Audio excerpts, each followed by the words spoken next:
Meski baru akan dibuka September 2023, masih setahun lagi elit politik kita sudah pating cerebrung ngomongin capres-capres.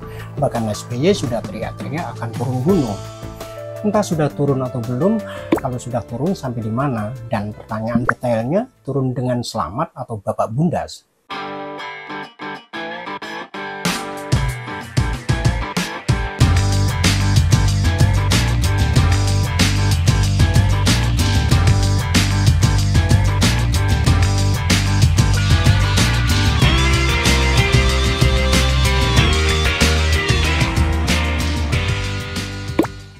Karena yang terdengar kemudian justru pernyataan dokter kepresidenan yang merawatnya bahwa SBY positif terkena kanker prostat.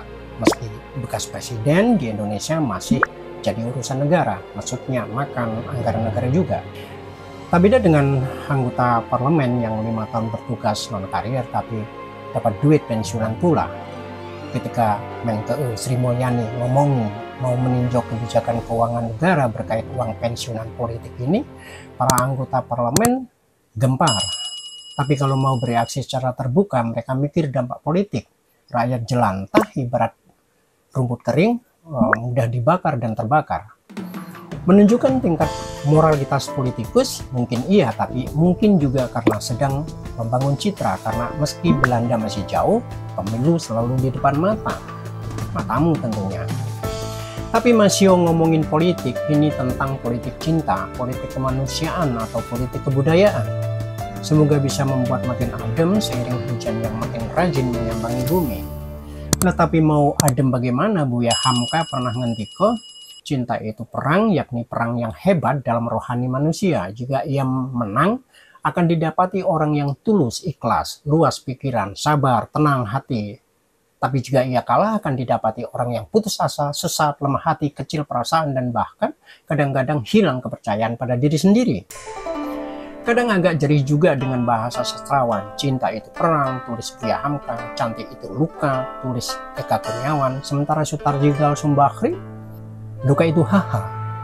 Haha itu nama cowok atau cewek nggak penting, yang penting 2 anak cukup, lelaki perempuan sama saja. Halah, ini BKKBN kampanye LGBT atau bagaimana? Kok cowok cewek sama saja? Hidup memang menegangkan, tetapi jangan kemudian menuding humor sesuatu yang remeh atau bukan sesuatu yang serius. Arthur Koestler, penulis dan wartawan Hongaria Inggris, dalam buku The Art of Creation menulis lelucon adalah salah satu kebutuhan manusia karena manusia itu makhluk kreatif. Lelucon ibarat asap dan realita ibarat api. Jika kita berhadapan dengan asap dan api, pasti ada yang tidak beres. Ketidakberesan yang berlarut akan menimbulkan kritik. Manakala kritik tidak mempan, muncul kritik berupa lelucon. Masyarakat putus asa menyaksikan ketidakberesan dan karena tidak mampu merombak keadaan, muncul kebencian. Gitu teorinya. Senyampang itu, tertawa merupakan pengalaman umum manusia. Lebih dari itu, ekspresi kegembiraan memiliki manfaat secara medis, bersifat menyembuhkan. Bahkan bermanfaat bagi kecantikan, tak peduli cantik itu luka. Ketika tertawa lepas, seluruh elemen tubuh aktif, mulai dari telinga, otak, hingga otot dan sendi tubuh.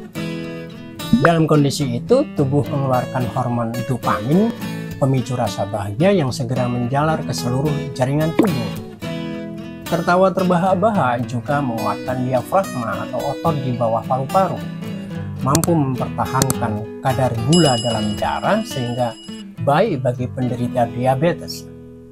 Dalam penelitian terbaru kardiolog Michael Miller di University of Maryland, tertawa mempengaruhi kontraksi endotelium yang mengurangi produksi hormon stres. Tertawa adalah olahraga karena membuat otot tegang dan melentur bergantian. Tertawa menggantikan olahraga jalan sejauh 2 mil bagi lansia dan orang sakit. Tapi tertawa tak bisa diwakili dengan memencet emotikon tuyul ketawa berwarna kuning itu. Jadi kalau para dewan kolonel ataupun sekjen partai ngomong bahwa semua yang mereka lakukan adalah guyonan politik, ya karena mereka adalah pelawak. Di Indonesia pelawak jarang ada yang gratisan, kecuali yang tidak terkenal. Beda dengan guyonan kere, guyonan politik tak ada yang gratis. Berbagai guyonan politik bisa kita lihat, misalnya jika partai politik adalah rekrutmen kepemimpinan, bagaimana dengan nasib Ganjar Pranowo sebagai kader partai yang mendapatkan angka elektabilitas tertinggi dalam polling baca pres, tapi justru tidak didukung partainya. Kalau kita tahu hanya melalui partai politiklah proses pencapresan itu, mengapa Anies Baswedan yang bukan orang partai dicalonkan oleh partai politik? Berbeda dengan Caimin yang oleh partainya didorong untuk menjadi capres, tapi malah ngomong ke Puan Maharani, syukur alhamdulillah jika dijadikan cawapres dari anak ketua umum PDI Perjuangan itu. Padahal Caimin dan partainya sudah mendeklarasikan koalisi dengan Gerindra, dan di mana pasti Prabowo adalah capresnya, kecuali Gerindra dengan perolehan suara yang lebih banyak dibanding PKB mau jadi cawapresnya Caimin.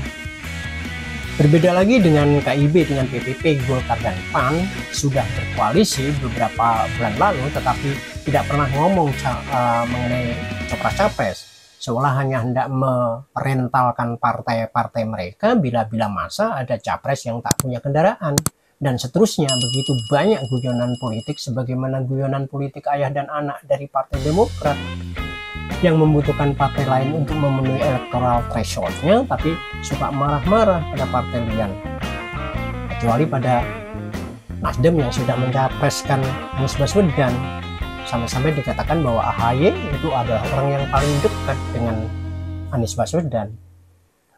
Lumayan, tidak menjadi capres, cawapres pun juga oke. Tapi ini kesempatan bagus untuk rakyat jelantah. Semakin lama mencermati, semakin kita tahu siapa capres yang kelak benar-benar layak didukung dan layak dikasihani. Nanti kita akan lihat satu persatu para baca pres itu. Kenapa satu persatu? Karena kalau 1/2 berarti setengah-setengah. Kita ingin 100% tuntas.